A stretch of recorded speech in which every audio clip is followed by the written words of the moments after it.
All right, it's a great day to be great today at It Funk Around. is. Funk around and find out. I'm Funkarella, And I'm Penny Two Cents. And and welcome. we have a guest today, right? We do. I'm We do. excited. We're just This is going to jump right into it. yeah, this is a long time coming. Yes. Long time. Talk about maybe 4 years, maybe? Has it I been don't that think it was long? that. I I don't think it's think it been was four that long, years. but it may feel like it. It No, it's does. been 4 years for Tanya and I talking about interviewing you. Oh wow, I did not know that. Yep. Yeah. Yeah. Uh, And That it was, was you were it one was of our first. you were first on Ask Funk. Wow. Yeah. And you Yep, were one of our first that we wanted to interview for a that's while. correct. Oh well, that's good to know. I Yes. thank you guys for having me. So Oh, welcome, And Derek Moody. Yes, Derek. What I searched you on the internet, and Mhm. there are some things about you that we want to dig a little deeper. But this is what I found out about you on. So you're a singer, songwriter, producer, bass player, Mhm. keyboards, and drums. Is that correct? Mhm. That's So correct. that is correct. Anything you want to add to that? Well, I started out as a vocalist, so I'm a vocalist first, But yeah, and as far as my company is concerned, I've also done concert promotions, artist management. So I try to, cover all the Mhm. bases. Right, right. So what got you into it? What was your inspiration? I'll tell you that. But before I do, I just want to thank you guys because I think it's incredible what you do and your love for music, and that's what, first got me aware of you guys on Facebook. So, I just think that's why it was important for me to honor you guys in my song. Oh, You thank know. you. So Thank yeah, you. I just want you guys to keep doing what you're doing and it's great. Thank Now, you. as far as what's first got me into music, um, I was chosen from from a little boy. It started off, at my grandmother's house. She had went to the grocery store one day. I was about 8 or 9, I believe, and we always had records. And back in those days, it was hi-fi stereos. You guys know what I'm Hmm. talking about. Oh yes, high And fives. yeah, and so the James Brown records, the Temptation records were in the house. So I started playing them, and to my surprise, I sounded exactly like Eddie Kendricks. So I was excited and couldn't wait to show my grandmother when she got back, and so she was surprised as well. And so from that point, I found myself in my first singing group at the age of 9, and we were Really? basically a Temptations cover group. We sang all things Mhm. Temptation. Nice. Obviously, I was Eddie Kendricks. Of And course. so that was the beginning, and we won talent shows and, we just blossomed from there. And as you guys are well aware of, back then music was mostly doo-wop driven, yes. vocalists. And, when the early 70s came around, the game changed and everything got musical, you know. Yeah. And so it, it was like it was a blend at first where the music wasn't necessarily overshadowing the vocals, but it got to about at 75, 76 with the advent of all the funk bands, the music was dominating, and so the vocalists had to Mhm. switch it up, and that's where you got songs like I Am Loved by the Jacksons, which Yeah. was Yeah. surprising because they had never done anything that sounded like that, but they had Mhm. to, evolve and keep up with the time. So that's pretty much what I did. And so it Wow. became about music, and before you knew it, I was a full-fledged funkster. I Wow. had to be. Yeah. Nice. So that's Well, pretty much my question. So, background. what was the name of your group? The name of my group right now Well, the is group when you were it, young. When you were oh, the young. name of Remember? my group when I was young, we had two names. At first we were the Young Expressions, which seemed a bit much. And so we shortened it and just became the Destinations, which was similar to like the Temptations. Right. Oh, And wow. yeah, that's where we were. Destinations. I like that. Yeah. Wow. That's awesome. Now, are you still friends and keep in touch with the guys that were in that? Those Destinations. guys, those guys were in East St. Louis, Illinois. Okay. Okay. And by the time I was around 11 or 12, my mother, she was a nurse. She moved to Chicago.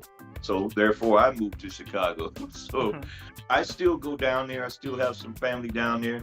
And yes, I still keep in touch with the guys, but not as much as I'd like to. Mhm. Okay. Okay, Yeah. we see that Midwest funk in you. Okay. Yes, we do. I mean, it comes out. It definitely comes out. So now, what I said, okay, Temptations obviously was another a group that you kind of followed in the It footsteps was the of. first one. So the Yeah. first one. So what made you get into like the bass and keyboards? Was it a different group that got you into it, or you just kind of Well, there's loved? a variety of different groups. Well, like I said, the music was changing. You know, vocal groups were not the dominant force anymore. Hmm. And as the music evolved, I had to evolve. And so Okay. I just naturally, I was in the first band that I was in Chicago. My best friend was a bass player, and Hmm. he was kind enough. Every time I would go over to his house, he would always let me play his bass, you know, because some people won't. And so after a while, I got pretty much as good as he was. So, you know, and it was cool. He didn't have a problem with it. So, you know, Hmm. it evolved to keyboards and drums. And I think I know about 3 chords on guitar, but I ain't gonna tell nobody I'm a guitar player. but yeah, it was just a continual evolution, you know, and my love for the Hmm. music. Yeah. Who have you played with, or anybody that you inspired or want to play, or who are no longer with us that you would like to have played with? Yes, I would love to do that. And you guys probably won't know a few of them, but you know a couple of them probably. Uh, Back in Chicago, a couple of bands that I was in, Doc Thomas, guitar player, uh, Calvin Punchy Cooper, guitar player. I lost both of them. Okay. And later on, after coming out to California, the late great legendary Jimmy Macon, who was the Gap Band member for Hmm. well over 25 years, and he played with everybody else. Hmm. Okay. Okay. He was pretty much my chief collaborator in LA, along with the guy named Brian Qualls that played with quite a few people, and he was the multi-talented musician, guitar, keys, songwriter. Nice. Nice. So I didn't, you know, I've always been kind of an underground artist because I probably shouldn't say this, but I've been known to say it, and it rubs some people the wrong way. But I'm an advocate for telling the truth. I'm just kind of anti corporate record label structure, so Okay. I just do my own thing. You do your own thing. Okay. There's a Yeah. lot of people out there, so there's a huge network that feels the same way that you are, so that's not a bad thing. And a lot of Yeah, those people had a lot of success doing it that way.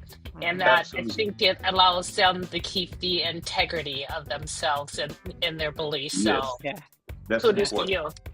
Yeah. Thank you. I Yeah. appreciate Very, it. very nice. Very nice. Absolutely. Hmm. Wow. This is great.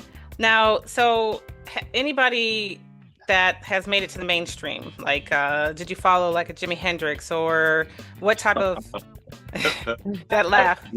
When the music started changing, of course, James Brown was at the forefront of that, Yes. along Okay. with the Meters, you Yep. know, and you had like, you go back to Motown because they had Dennis Coffey, and by the time Norman Whitfield started producing for the Temptations, you saw, just as I had alluded to, the I Am Love song by the Jacksons, you saw the Temptations go from Ain't Too Proud to Beg and Get Ready to Psychedelic Shack and Cloud Nine and Ball of Confusion.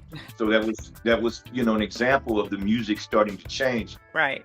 Of course, Sly and the Family Stone, Oh you know, yeah. and I could just go on and on and on. And by the time the groups started to emerge, and then you have Mhm. War, and I was always into rock as well. So yes, Mhm. Jimi Hendrix, you know, I got into all that stuff. Santana, you know, Deep Nice. Purple, Led Zeppelin. I could go on and on. Oh yeah. That's right. Oh So yeah. you're hitting into that rock. Yeah. Yeah. And we Yep. grew up in the Led Zeppelin Midwest, so was we know about the fire. rock.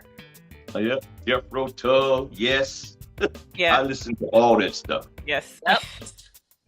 Well, we're from the Midwest also, so we're from Oh, Wisconsin. really? Where in the Midwest? We're from Wisconsin, Milwaukee. Oh, Milwaukee. No wonder you're a Packer fan. Yeah. Cheeseheads. Yes, we are. But I must confess, you know, from being from the St. Louis area and then Chicago, I'm really not a Bears fan. I'm not against them. I love the '85 team, not just because they won, but because they were good. And Okay. I never was really a Bulls fan. I was always a Dr. J, Philadelphia 76er fan, Oh wow. Yeah. and later with Allen Iverson. But, Right, of I course. think it's cool when people support, the teams from where they at. But I don't think it's a prerequisite. I think it's okay to like a team from somewhere else. At least I hope so. Yeah, yeah, definitely. Yeah. Yeah, So your fandom is whoever resonates with you. So there you you go. have to really support the city Yeah. that you're with. It's just Dr. whatever J would be the feels guy. best for you. That's what you're Yeah. supposed to do. Yeah.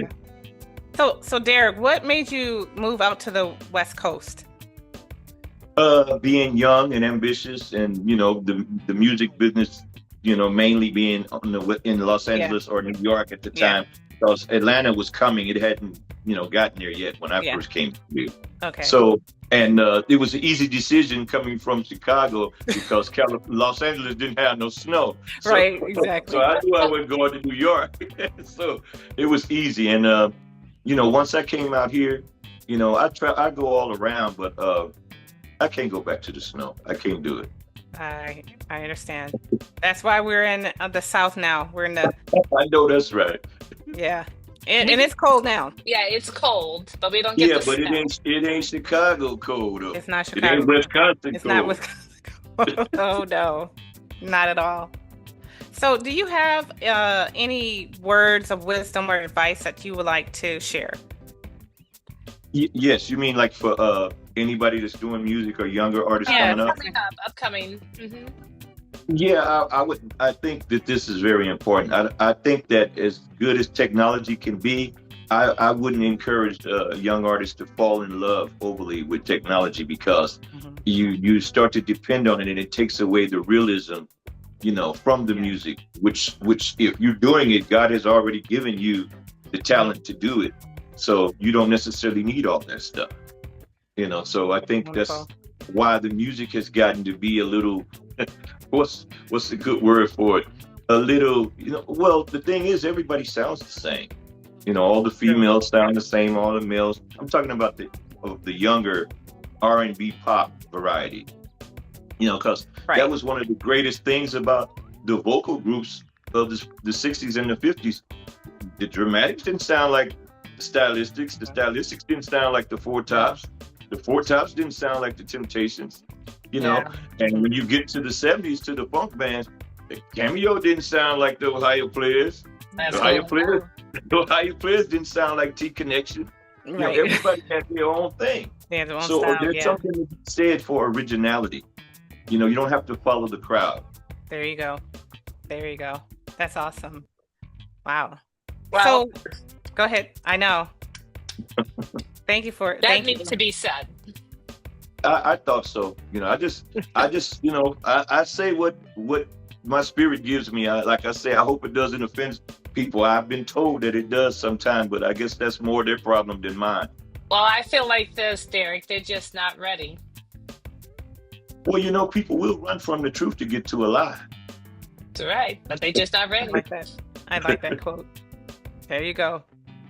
That's interesting. I like that. Very well said. That's definitely the world we're living in right now. Yeah, well, People doing a lot of running. I'll just say this too. People always say, the world from when we were growing up, the world has changed so much. The world hasn't changed. The sky is still blue. The water is still the water. The grass is still green. And we go through winter, spring, summer, fall. The people have changed. That's what's changed.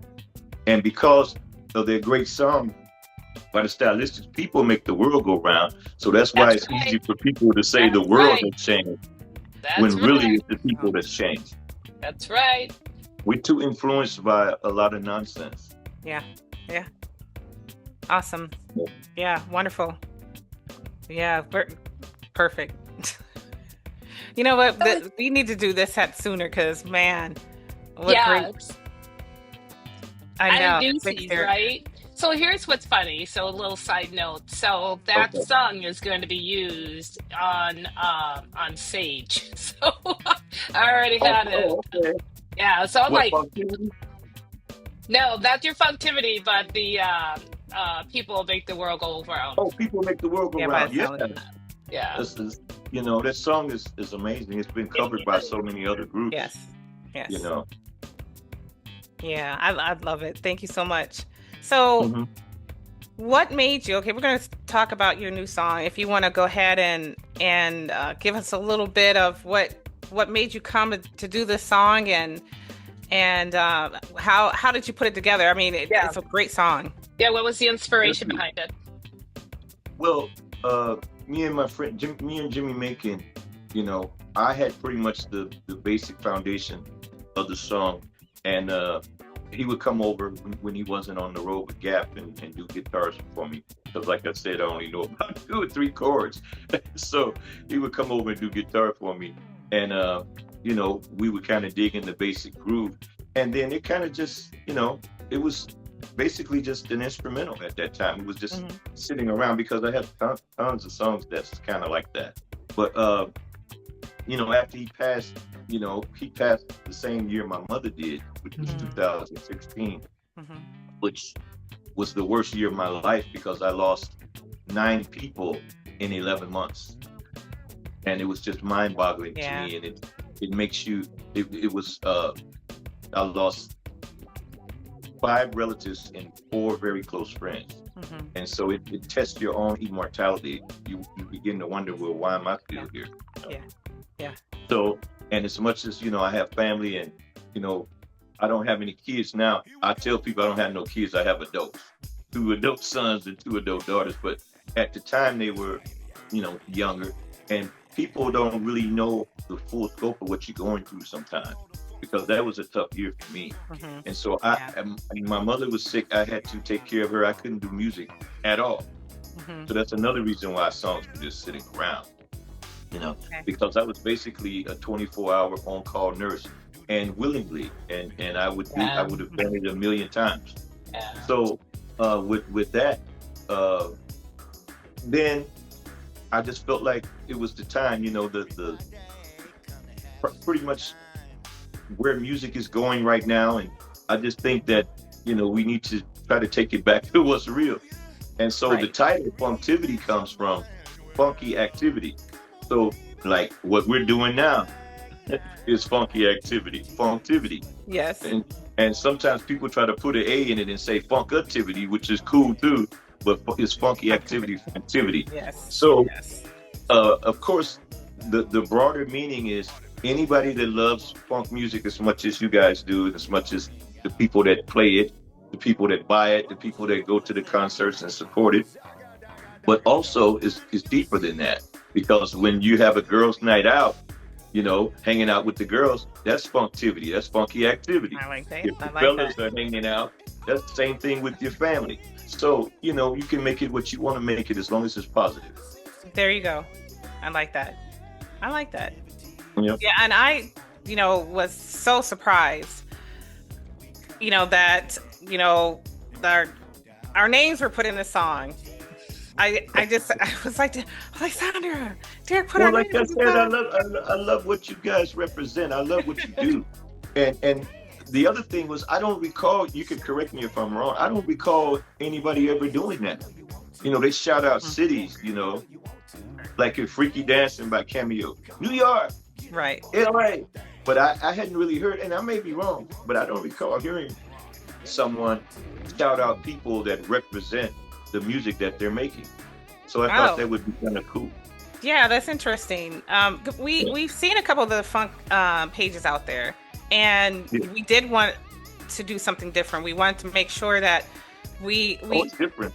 yeah, we wanted to make sure we just didn't want it to be like every other page, right? We didn't want it to Right, be this thing absolutely. where we're just putting music out there. No, we want to know, I if love these artists are still making music and who are they representing? Are they promoting and writing for other people, and how we can get this to get back to yeah, what it was before. yeah. That was That's the big thing. for us, Derek. Yeah, Huh? that was big for us. When Yeah. we met the original Lakeside first, and Yeah. having opportunity to Cool, sit cool down with guys. them and Dope band. share with us every song that they wrote, everything that Yeah. they played on. It was One of my favorite bands. boggling Mhm. of the amount of influence they had in R&B, and Oh yeah. it Mhm. just Well, it they was started off as a vocal group. They were a yes, vocal group in the Yes. beginning. Yes. you know, and it's the same thing. They made the transition, you know, and boy did they make it, you know. Yeah. And what's great about them, they're one of very few bands that's as funky as they are, excuse me, that don't have horns. That's correct. That's true. Rufus was another one. Interesting. Now I think, yeah, Yeah, you're right. Yeah. yeah. It's only a handful of bands Hmm. that were really, really, because you know most of the bands had killer horns. Yes. You're absolutely Yeah. right. Yes. Wow. Okay. Yeah. Nice. Yeah, I was really excited. I'm like, okay, not only were we trying to have you on before, Mhm. for quite some time, it was just, and I know that you had, you sent me this nice, both of us this nice shirt and everything, and you're like, it's coming, it's coming, it's coming, and I'm so glad it's finally here. There you go. There I you love go. it. Yes, There you go. Let's you know, represent y'all. I Yeah, made a exactly. special attempt not to wear because I have Funktivity gear in different colors, in a variety of colors. So because I be promoting, I think people think that those are the only shirts that I own. So I want to make It's sure just a black I one. let somebody know that I do have regular shirts, Right, right, right. but I I still love it. represent by putting on a cap. That's right. I got my hat too, so yeah, I Got was, you. I got your cap. yeah, okay. Yeah, I was so excited to put that out there. I was just like, because I'm like, I haven't seen anything like that, and it was perfect.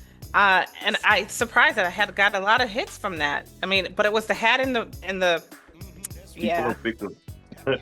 But you know, I try to tell people, you know, the funny thing is people are so weird. You know, when I'm selling the caps and the t-shirts are $25. That's a lot of money, but at the same time, it costs a certain amount of money to make it. These are of not your course. everyday t-shirts. These are really So nice. Yeah, they're thank you. softer, and Yeah, you know how some of those t-shirts are really hard. This one's really soft, and yeah. Well, and then the getting them done because you know you got the gold foil and then you yeah. have the logo something on the back. So that's two charges along Oh with the cost of the yeah. t-shirt. See here, if I So can. it's I not. don't Yeah, know you if I got can the show it, but mold on the you back. see it? Yeah. Yes. Yeah. So you know, the funny thing is, I digress a little bit. Uh-huh. I was at a concert with the Ohio Players in Slave this summer, and the bass player for Slave, you know, that they have now, he said, because me and a few of my musician friends were there, and we had on the t-shirts, and he said, man, all these moves here, move there, move everywhere, move. He kept coming up to playing keyboards on our back. It was weird. I love it. I love it. Yeah, Were but you? Was that Mark Eckridge? no, that's Son of Slave. Son of Oh, Slave. okay. Okay. Yeah, Okay. this was, you know, they have West Coast Slave. That's a whole nother conversation. They have Yeah. West Coast Slave, Son of Slave, and then another Slave. You know, Okay. just like you have a variety of other groups. And I hate it personally when that happens. I understand that the people still have to eat, but it's Yeah. like, you know, it's just not the same for the people that's been core, you know, There you fans of go. that group There you go. Yeah. for all that time. You know, There you go. same thing when Yeah. a team leaves the city and moves somewhere else. Yeah. You know, it's crazy. Yeah. Yeah. Yeah. So, go ahead, I was Punichu. just going to ask about the song Funktivity, about your inspiration behind it, because I feel like you gave homage to several different artists and you can hear it within the music. Can you tell me who you were inspired by? Well, I was inspired by every single funky band that was doing their thing. You know, from the Brothers Johnson to Slave to Function. I mean, I could sit here and name every one of them. You know, the Burkes, you know, and of course P-Funk, you know. Everybody was, you know, average white band, everybody was inspirational. You know, Yes. how could you not like this stuff? That's the golden age of music as far as I'm concerned. You know. Yeah. So Yeah. because rock, you know, in the late 60s and early 70s, it was great from a musical standpoint, but they didn't have them kind of vocals. Right. See, funk is a musical gumbo. You know, it's Yeah, like there you go. I you like got that. gospel, you got blues, you got soul, you got jazz, you got rock. Mhm. So when you put all that together and do it at a high level with those kind of vocals, it doesn't get any better than Yeah, that. you're right. Mm. Yeah. Absolutely So right. and you got to move something. You know, you could put on to show you how powerful the music is. When we went through that little transition from disco, you had people making records about let's get physical and if you think I'm sexy. That's all funk inspired music. Mm. Didn't come from disco. Yeah, you're right. It didn't. Yeah, we got Because people disco on was the dance pretty floor. much instrumental, anyways. You didn't get a lot of, to me, Disco well, was different. yeah. Yeah, and then you have a situation where people try to misclassify certain songs as disco, like Stomp. Stomp is not a disco record. That's a funk record. It is. Period. It is. So it's Awesome. because disco was still popular at the time. When I was in the military, they had big clubs, discotheques on both sides of the street, about 8 of them on each side. That's how popular it was at one time. I'm gonna go ahead and stop you right there because we're running out of time, actually. But so we are excited that we have Derek Moody here and Penny 2 Cents. Do you want to add anything before we? Yeah, I just want Derek to tell us where we can buy your shirts and hats and where we can find your music. You can only get it directly from me. My website is being retooled. Okay. And people will be able to get it on that. But as of right now, they can go into my